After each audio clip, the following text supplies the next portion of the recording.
আসসালামু আলাইকুম। আমার দেশ মর্নিং নিউজে আপনাদের সবাইকে স্বাগতম। সাথে আছে আমি আলিফ চৌধুরী। শুরুতেই থাকছে শিরোনাম। নেপালে ভয়াবহ বন্যায় নিহত বেড়ে 165, নিখোঁজ 4 শতাধিক। তালিকায় নেই কোনো বাংলাদেশি। নেপালে বন্যা ও ভূমিধসে প্রাণহানিতে প্রধানমন্ত্রী তারেক রহমানের শোক। ভারতে হিজাব পরায় বাধা, ক্ষুব্ধ ওআইসি বললেন এটি ইসলামের ওপর আঘাত। বিনা খরচে মালয়েশিয়ায় 10,000 কর্মী পাঠাবে সরকার।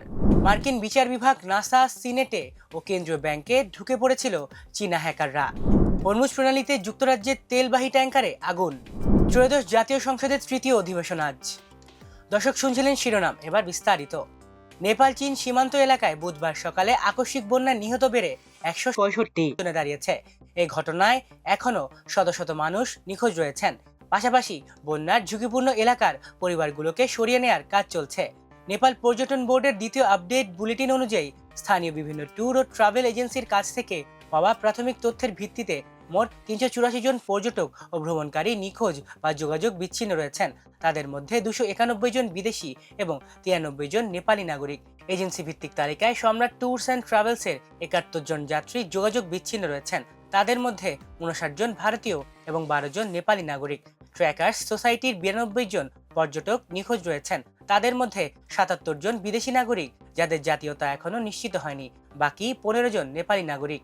লিক হলিডের 55 জন যাত্রীর মধ্যে 46 জন ভারতীয় ও 9 জন নেপালি নাগরিকের খোঁজ মিলছে না। তবে এ তালিকায় নেই কোনো বাংলাদেশি। নেপালের উদ্ধারকারীরা কাদামাটির নিচে চাপা পড়া জীবিত মানুষ ও মরদেহ উদ্ধারের সময়ের সঙ্গে পাল্লা দিয়ে কাজ করছেন।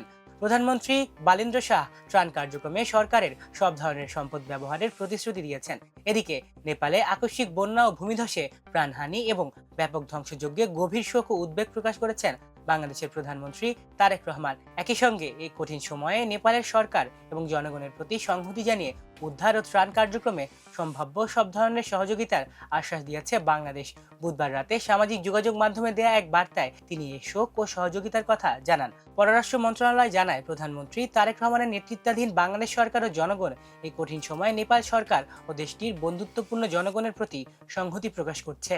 বিজ্ঞপ্তিতে বলা হয়, নেপালের প্রতি বাংলাদেশের সংহতি পুনর্ব্যক্ত করে পররাষ্ট্র মন্ত্রণালয় জানায়, ত্রাণ ও উদ্ধার কার্যক্রমে নেপালকে সম্ভাব্য সব ধরনের সহায়তা দিতে বাংলাদেশ প্রস্তুত রয়েছে। ভারতের এলাহাবাদ হাইকোর্টের একটি স্কুল ছাত্রের ইউনিফর্মের সঙ্গে হিজাব পরার আবেদন খারিজের রায় সমালোচনা করেছেন আল ইন্ডিয়া মসজিদে ইত্তেহাদুল মুসলিমিনের সভাপতি আসাদুদ্দিন ওয়াইসি। তিনি এ রায়কে ইসলামের ওপর আঘাত বলে মন্তব্য করেছেন। মঙ্গলবার এআইএমআইএম এর দারুস সালাম কার্যালয়ে ঈদে মিলাদুন্নবী উপলক্ষে আয়োজিত জালসা এ রহমতুল্লিল আলামিন অনুষ্ঠানে বক্তব্য দেওয়ার সময় ওয়াইসি এ মন্তব্য করেন। ওয়াইসি বলেন, স্কুলে কোনো ছাত্রী হিজাব পড়তে পারবে না, আদালতের এমন সিদ্ধান্তের সঙ্গে তিনি একমত নন। তিনি প্রশ্ন করেন, সুপ্রিম কোর্টে নয় বিচারপতির বেঞ্চে শবরীমালা সংক্রান্ত বিষয়টি বিচারাধীন থাকা অবস্থায় হাইকোর্ট কেন কোনো ধর্মীয় অনুশীলন ইসলামের জন্য অপরিহার্য কিনা সে বিষয়ে সিদ্ধান্ত নিল। তিনি বলেন, আজকের রায় ভারতের সংবিধানের 25 ও 19 অনুচ্ছেদের লঙ্ঘন। ইসলামের জন্য কোনটি অপরিহার্য তা নির্ধারণ করার অধিকার আপনাদের কে দিয়েছে? সরকারিভাবে কোনো ধরনের খরচ ছাড়াই 10,000 কর্মীকে মালয়েশিয়ায় পাঠানোর উদ্যোগ নেওয়া হয়েছে বলে জানিয়েছেন প্রবাসী কল্যাণ ও বৈদেশিক কর্মসংস্থান মন্ত্রী আরিফুল হক চৌধুরী। নিরাপদ অভিবাসন নিশ্চিত করতে এবং অবৈধভাবে বিদেশ যাত্রা ঠেকাতে সুনামগঞ্জ জেলা প্রশাসনের সম্মেলন কক্ষে আয়োজিত এক মতবিনিময় সভায় প্রধান অতিথির বক্তব্যে তিনি এই ঘোষণা দেন। বিএনপি মিডিয়া সেলের ফেসবুক পেজেও বিষয়টি নিশ্চিত করা হয়েছে। বিনা খরচে মালয়েশিয়ায় কর্মী পাঠানোর ঘোষণা দেওয়া হলেও এর জন্য কবে থেকে আবেদন শুরু হবে বা কোথায় আবেদন করতে হবে তা জানিয়ে এখন পর্যন্ত কোনো বিস্তারিত সরকারি নির্দেশনা বা বিজ্ঞপ্তি প্রকাশ করা হয়নি। অনলাইন আবেদন লিঙ্ক, বয়সসীমা, শিক্ষাগত যোগ্যতা, পেশাভিত্তিক শর্ত কিংবা প্রার্থী বাছাইয়ের পদ্ধতি সম্পর্কে কোনো সুনির্দিষ্ট তথ্য জানানো হয়নি। সরকারি কোনো বিজ্ঞপ্তি প্রকাশের আগে যদি কোনো ব্যক্তি বা বেসরকারি প্রতিষ্ঠান মালয়েশিয়ায় 10,000 কর্মীর আবেদন বা নিবন্ধনের নামে টাকা দাবি করে তবে তাতে একেবারেই সাড়া দেওয়া যাবে না। 10,000 কর্মীর এই বিনা খরচে মালয়েশিয়ায় যাওয়ার সুযোগে অংশ নিতে ইচ্ছুকদের প্রথমে কোনো গুজবে কান না দিতে সরকারের আনুষ্ঠানিক ও বিস্তারিত বিজ্ঞপ্তির জন্য অপেক্ষা করতে হবে। যুক্তরাষ্ট্র দাবি করেছে চীন ভিত্তিক একদল হ্যাকার মার্কিন বিচার বিভাগ, নাসা, ফেডারেল রিজার্ভ, মার্কিন সিনেট সহ বিভিন্ন গুরুত্বপূর্ণ সরকারি সংস্থার নেটওয়ার্কে প্রবেশের চেষ্টা এবং কিছু ক্ষেত্রে সফল অনুপ্রবেশ চালিয়েছে। তবে তারা এই প্রচেষ্টা ব্যাহত করে দিয়েছে। বার্তা সংস্থা রয়টার্সের প্রতিবেদন থেকে এই তথ্য জানা গেছে। স্থানীয় সময় গতকাল বুধবার দেয়া এক বিবৃতিতে মার্কিন বিচার বিভাগ জানায় তারা কিউস্ক্যান ও কিউটি রাউটার নামে দুটি হ্যাকিং প্ল্যাটফর্মে ব্যবহৃত ডোমেইন জব্দ করেছে। যুক্তরাষ্ট্রের দাবি, দীর্ঘদিন ধরে চলা সাইবার হামলা অভিযানে এই দুটি প্ল্যাটফর্ম ব্যবহার করা হয়েছে। আদালতে দেয়া একটি হলফনামা বা এফিডেভিটে বলা হয়েছে, হ্যাকারদের লক্ষ্যবস্তু ছিল মার্কিন জ্বালানি বিভাগ, স্বাস্থ্য ও মানব সেবা বিভাগ, ন্যাশনাল ইনস্টিটিউটস অব হেলথ এবং যুক্তরাষ্ট্র ও দক্ষিণ কোরিয়ার আরও 4টি বেসরকারি প্রতিষ্ঠান। মার্কিন বিচার বিভাগ দাবি করেছে কিউস্ক্যান ও কিউটি রাউটার পরিচালনা করত চীনা ভিত্তিক প্রতিষ্ঠান নানজিয়াং জিনজিওয়েই নেটওয়ার্ক টেকনোলজি কোম্পানি।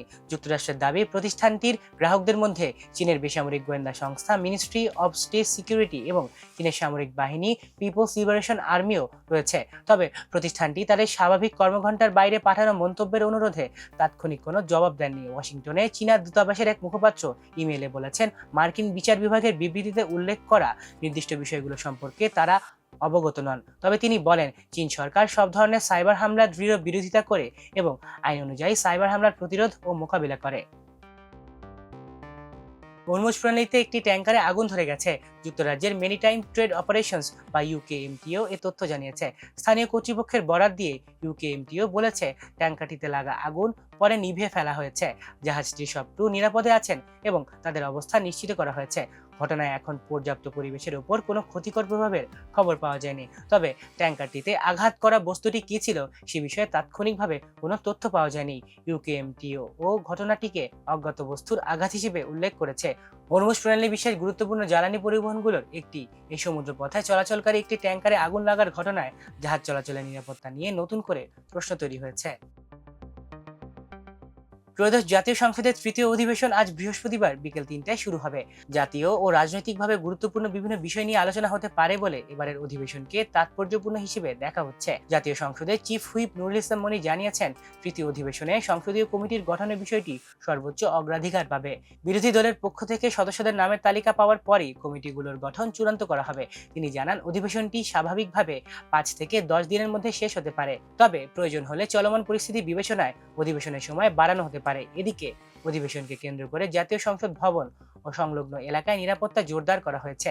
আইন শৃঙ্খলা পরিস্থিতি স্বাভাবিক রাখতে সংসদ ভবন ও আশেপাশের এলাকায় সভা, সমাবেশ, মিছিল এবং বিক্ষোভ কর্মসূচি নিষিদ্ধ করা হয়েছে।